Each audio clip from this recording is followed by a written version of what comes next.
Sir ಆಮೇಲೆ ಸಿದ್ದರಾಮಯ್ಯನವರು ಅಸಹಾಯಕರಾಗಿದ್ದಾರೆ ಅಂತ ರಾಜಣ್ಣ ಅವರು ಹೇಳ್ತಾ ಇದ್ದಾರೆ ಮತ್ತು ಎಲ್ಲ ನಾಯಕರು ಕೂಡ ಹೇಳ್ತಾ ಇದ್ದಾರೆ. ಈ ನಡುವೆ ಅದೇ ಮಾಟ ಮಂತ್ರ ಅನ್ನೋ ಪದಪ್ರಯೋಗ ಕೂಡ ಸಿಎಂ ವಿರುದ್ಧ ಮಾಟ ಮಂತ್ರ ಮಾಡಿಸಿರ್ಬೋದು ಅಂತ ರಾಜಣ್ಣ ಅವರು ಹೇಳ್ತಿದ್ದಾರೆ.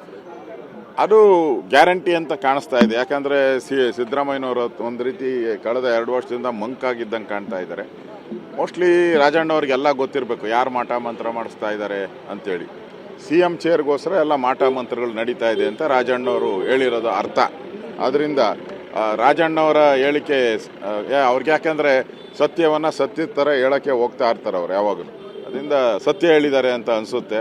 ಮುಂದಿನ ದಿನಗಳಲ್ಲಿ ಯಾರು ಮಾಟ ಮಾಡಿದ್ದಾರೆ, ಎಲ್ಲಿ ಮಾಡಿದ್ದಾರೆ, ಅದು ಕುರಿ ಕಡ್ದಿದ್ದಾರ, ಹಂದಿ ಕಡ್ದಿದ್ದಾರ, ಕೋಣ ಕಡ್ದಿದ್ದಾರ, ಕತ್ತೆ ಕಡ್ದಿದ್ದಾರ, ಏನು ಕಡ್ದಿದ್ದಾರೆ, ಹೆಂಗೆ ಮಾಟ ಮಾಡಿದ್ದಾರೆ, ಅದೆಲ್ಲನೂ ಕೂಡ ಮುಂದಿನ ದಿನಗಳಲ್ಲಿ ಬಯಲಾಗ್ತೈತೆ. ಒಟ್ಟಲ್ಲಿ ಕುರ್ಚಿ ಕಾಳಗದಿಂದ ಪಾಪ ಆ ಪಶುಗಳೆಲ್ಲ ಪ್ರಾಣ ಕಳ್ಕೊತಾ ಇದೆ.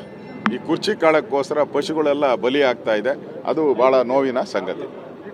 ಸರ್ ಆಮೇಲೆ ಸಿದ್ದರಾಮಯ್ಯನವರು ಅಸಹಾಯಕರಾಗಿದ್ದಾರೆ ಅಂತ ರಾಜಣ್ಣ ಅವರು ಹೇಳ್ತಾ ಇದ್ದಾರೆ ಮತ್ತು ಎಲ್ಲ ನಾಯಕರು ಕೂಡ ಹೇಳ್ತಾ ಇದ್ದಾರೆ. ಈ ನಡುವೆ ಅದೇ ಮಾಟ ಮಂತ್ರ ಅನ್ನೋ ಪದಪ್ರಯೋಗ ಕೂಡ ಸಿಎಂ ವಿರುದ್ಧ ಮಾಟ ಮಂತ್ರ ಮಾಡಿಸಿರ್ಬೋದು ಅಂತ ರಾಜಣ್ಣ ಅವರು ಹೇಳ್ತಿದ್ದಾರೆ. ಅದು ಗ್ಯಾರಂಟಿ ಅಂತ ಕಾಣಿಸ್ತಾ ಇದೆ. ಯಾಕಂದರೆ ಸಿದ್ದರಾಮಯ್ಯನವರು ಒಂದು ರೀತಿ ಕಳೆದ 2 ವರ್ಷದಿಂದ ಮಂಕಾಗಿದ್ದಂಗೆ ಕಾಣ್ತಾ ಇದ್ದಾರೆ. ಮೋಸ್ಟ್ಲಿ ರಾಜಣ್ಣವ್ರಿಗೆಲ್ಲ ಗೊತ್ತಿರಬೇಕು ಯಾರು ಮಾಟ ಮಂತ್ರ ಮಾಡಿಸ್ತಾ ಇದ್ದಾರೆ ಅಂತೇಳಿ. CM ಚೇರ್ಗೋಸ್ಕರ ಎಲ್ಲ ಮಾಟ ಮಂತ್ರಗಳು ನಡೀತಾ ಇದೆ ಅಂತ ರಾಜಣ್ಣವರು ಹೇಳಿರೋದು ಅರ್ಥ.